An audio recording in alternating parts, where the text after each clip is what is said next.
Instagram ini dinobatkan sebagai media sosial yang paling sering digunakan untuk melakukan perundungan atau bullying secara online. Hai teman-teman, oke selamat datang di podcast kami yaitu Luka yang Gak Terlihat. Hari ini kita kedatangan 4 tamu nih yang super luar biasa, yaitu ada Kak Nisa, Sama-sama, aku Nia, dan aku Kita. Kita bakal ngobrolin hal yang sering banget dianggap sepele nih sama orang-orang dan lingkungan sekitar, yaitu kayak bullying gitu ya. Iya, kadang tuh yang bikin sakit itu bukan pukulan tapi omong-omongan. Dan seringkali itu ditutupin pakai kalimat, aku bercanda doang kali, padahal belum tentu orang bisa menerimanya. Nah, di episode kali ini kita bakal ngebahas tentang dari cerita mereka masing-masing nih, yaitu ada yang pernah dibully, pernah diem aja ngeliat temennya dibully, dan ada juga yang ngebully nih tapi udah bertobat kayaknya. Nah, nggak perlu lama-lama, kita langsung aja mulai ya guys. Iya, yang pertama itu ada Kan ya. Coba ceritain dikit dong perasaan kamu yang pernah dulu kena bully. Oke, jadi itu aku salah satu korban, bukan korban ya, bisa dibilang korban. Dulu aku tuh sering dibully mengenai berat badan. Jadi aku tuh kan dulu itu kejadiannya kelas 2 SMA, itu kan aku sekolahnya di kota, jadi aku harus ngekos itu. Jadi waktu itu aku libur semester kebetulan, jadi aku pulang kampung. Nah, pas di rumah itu aku ketemu sama orang-orang sekitar. Nah, mungkin mereka tuh melihat perubahan fisikku, karena sebelum aku ngekos memang aku emang nggak perusahaan, tapi pas ngekos itu pulangnya itu memang berisi gitu. Tapi mereka tuh mungkin cuma bercanda atau gimana, bilang kayak kamu udah pulang gitu, kayak permisian sekarang ya, mungkin besar ya badannya sekarang kayak gitu. Tapi aku pas situ nganggapnya kayak ya senyumin aja ya, iya kayak gitu. Tapi dalam hati tuh kayak ada sakit hati gitu. Kenapa harus dikomentarin soal badan, itu kan suatu hal yang sensitif ya, apalagi perempuan. Terus jadi waktu itu kena punya omongan kayak gitu, itu bukan kejadiannya nggak 1-2 kali. Aku setiap pulang kampung tuh hampir pasti ada aja komentar soal badan gitu. Jadi sampai-sampai waktu itu aku memilih kayak aku mau diet, jadi aku diet lumayan ketat. Dia bilang aku tuh makan sehari itu biasa 1 sendok 2 sendok nasi, terus pokoknya makan kayak sayur direbus, tempe itu nggak pakai minyak kayak gitu. Sampai beli juga sempat produk-produk herbal yang bisa melangsingkan cepat diet itu. Terus sampai juga dibilang traumanya sampai saat ini ya, agak takut juga Pak pulang tuh lebih ke malas ya, ketemu orang-orang itu lagi pasti dikomentari soal badan lagi. Dulu tuh kamu sempet cerita nggak sama siapa gitu? Dulu tuh aku awal-awalnya aku diam aja gitu, kayak sendiri gitu. Tapi lama-lama aku merasa kayaknya harus diceritain gitu, cuma gak kuat juga kayak sendiri gitu. Jadi aku dulu ingin ceritain sama orang tua aku, ke mama, bilang kayak kenapa ya orang-orang selalu setiap pulang pasti dikomentari soal badan gitu. Kayak aku sakit hati loh kalau dibilangin kayak gitu, kayaknya dia tuh badannya kayak bagus aja gitu kan. Kita juga di kota di Palu juga ngekos itu kan makan juga ya, kecuali kita puasa gitu mungkin kurus, tapi kan kita juga makan otomatis. Kalau nggak apalagi yang ngekos gitu makannya kayak hasil ngemil dan lain-lainnya, itu kan bisa cepet ini.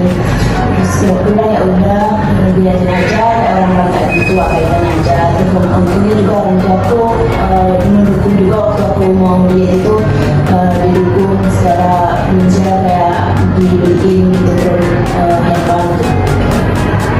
Nah, kalau tadi kita mendengarin yang disakitin, terus sekarang kita lanjut ke yang pernah menyakitin. Gimana Kak? Apa kamu pernah itu membuli seseorang? Gimana tuh ceritanya? Walaupun dulu nggak pernah sadar. Iya, jadi waktu SD kelas 6 itu aku pernah saja udah ngebully teman aku. Jadi tuh ceritanya kan SD itu masa-masa dimana kita tuh kayak geng-gengan gitu kan. Jadi aku tuh ikut sebuah game gitu yang isinya tuh cewek-cewek semua. terus ada satu nih kayak orang itu kayak freak banget, jadi kayak dia beda gitu sama anak-anak yang lain. Jadinya aku itu menjauhin dia dan teman-temanku yang lain juga menjauhin dia. Cuman karena aku pikir itu bercanda doang, aneh kayak ya udah dia orang apa sih ya freak banget, jadinya aku bercandain gitu kan. Ya udah jadinya aku bercandain, teman-teman aku juga bercandain. Emang keterlaluan sih, cuman udah lalu. Terus apa yang bikin kamu nyadar kalau itu tuh nyakitin buat dia gitu? Itu ada satu hari dia tuh gak masuk, terus guruku juga bilang kalau dia tuh sedih banget digituin sampai gak masuk berbulan-bulan. Jadi aku mikir itu kayak aku tuh sampai nangis gitu, kayak gila ya ternyata aku tuh sejahat itu gitu. Oke, kalau dari cerita Kak Salwa tadi cukup bantu banget ya buat teman-teman yang pernah ngebully. Nah, kita move on dari Kak Salwa nih. Untuk selanjutnya kita ke Kak Revita nih. Kalau Kak Revita kamu juga sempat ngalamin bullying ya, tapi kasusnya beda lagi. Bisa dong diceritain sama kami semua? Oke, boleh. Jadi ceritanya itu sewaktu aku masih SMP. Aku pernah dibully dan itu karena katanya suaraku itu kelihatan kayak laki-laki. Teman-teman ngira nggak kalau aku dulu pernah dibully kayak gitu? Suaranya beda sekali. Bener-bener saat itu teman-teman aku tuh ngetawain aku karena suaraku tuh berat kayak laki-laki. Bahkan ada suatu hari di mana aku takut banget masuk sekolah karena yaitu aku takut ketemu teman-teman aku yang dia selalu ngebully aku. Ih, kamu suaranya kayak cowok, kamu aslinya cowok ya? Kan kayak dia ya mungkin aslinya mereka bercanda, tapi dia tuh kayak emang kenapa kalau suara aku tuh kayak cowok? Emang aku salah udah dikasih suara seperti itu sama Allah gitu. Di situ aku ngerasa kayak ya mungkin nggak apa-apa sekali dua kali mereka bilang kayak gitu, tapi kalau setiap saat mereka ketemu aku mereka bilang kayak gitu, suaramu kok kayak gitu sih, kan lama-lama rasanya tuh kayak ya Allah, aku harus gimana, aku nggak mau jadi orang yang kurang bersyukur gitu. Tapi teman-teman aku selalu kayak gitu sampai pada akhirnya aku sadar bahwa semua yang aku punya itu udah takdir Allah gitu. Nah, buktinya sekarang suaraku udah normal lagi. Jadi mungkin buat teman-teman sekarang mungkin yang nonton juga, jangan pernah merasa bahwa kamu itu kurang. Jangan pernah merasa bahwa kamu itu dengan kekurangan itu kamu tidak bisa berkembang. Kalau sekarang udah lebih kuat ya? Untuk sekarang aku lebih percaya diri sih, karena bagiku semua yang kita punya, kalau bukan kita yang sayangi itu siapa? Kalau bukan kita sendiri yang hargai itu siapa gitu. Jadi dari situ langkah awalnya aku mulai gabung di organisasi-organisasi kan. Mereka banyak kok yang puji aku, bukan hanya menghina suaraku aja, tapi setiap kekurangan orang pasti ada kelebihannya, dan teman-temanku pun tahu dan mereka bilang udahlah nggak usah peduliin kata-kata orang lain gitu, karena kamu sendiri juga pasti punya kelebihan di bidang yang lain, di bagian yang lain gitu. Oke, sekarang kita masuk ke Kansa. Dia tuh nggak jadi korban, nggak jadi pelaku, tapi dia tuh di posisi yang nggak kalah penting. Dia tuh melihat temennya dibully, tapi dia tuh diem aja.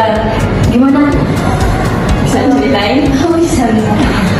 Ini tuh aku pernah di situasi itu kira-kira ke SMP ya, sama kayak Kak Salwa, aku juga kayak ada circle namanya ya, cewek-cewek gitu kan di sini. Jadi kita tuh dari SD yang sama ke masuk ke SMP yang sama juga gitu.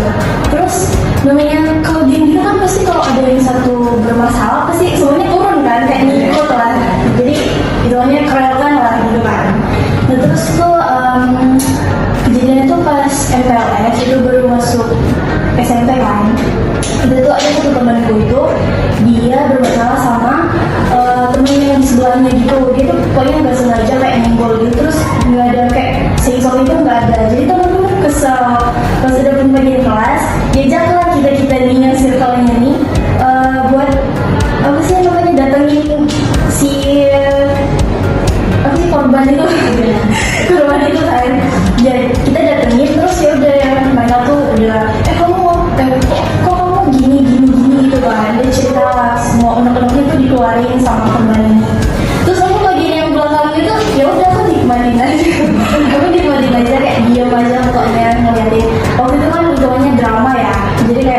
aja ngeliatin drama SMP itu kan.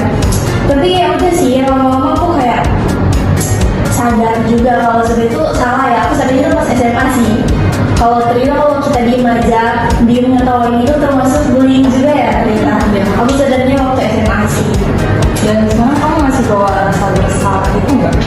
Masih sih sebenarnya, masih. Tapi udah kalau sekarang itu kalau ada yang aku lihat kayak gitu, aku udah nggak ketawain sih, minimal diem lah. Kalau nggak bisa bersuara, nggak bisa speak up, tuh minimal diem aja sih. Nah, kita udah dengerin cerita dari mereka semua ya. Dari cerita tadi kita bisa lihat kalau bullying tuh nggak cuma dari fisik, tapi bisa dari komentar-komentar kecil yang katanya tuh cuma candaan, tapi bisa nyakitin banget. Dan kita semua bisa di posisi mana aja, ada korban, ada pelaku, saksi ataupun penyintas. Tapi yang paling penting kita semua bisa berubah, belajar menjadi lebih baik lagi. Nah, buat kamu yang pernah dibully, kamu itu berhak buat bahagia. Kamu yang pernah jadi pembuli, kamu nggak ada kata terlambat buat update diri kamu lagi, buat ya kalau istilahnya bertobat lah ya.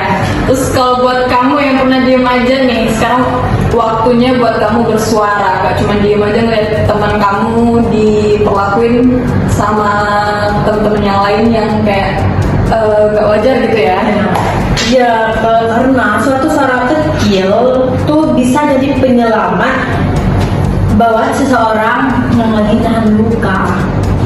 Nah, makasih banget nih buat ceritanya dari teman-teman kita nih, buat Kak Nisa, Kak Salwa, Kak Nia, sama Kak Revita. Karena kalian tuh keren banget, kalian udah bisa nguatin diri kalian masing-masing. Apalagi Kak Salwa yang udah berani buat minta maaf langsung ya. Dan terima kasih buat teman-teman yang sudah menonton. Jangan lupa di share, di like, dan komen. Terima kasih guys. Sampai ketemu di episode berikutnya. Salam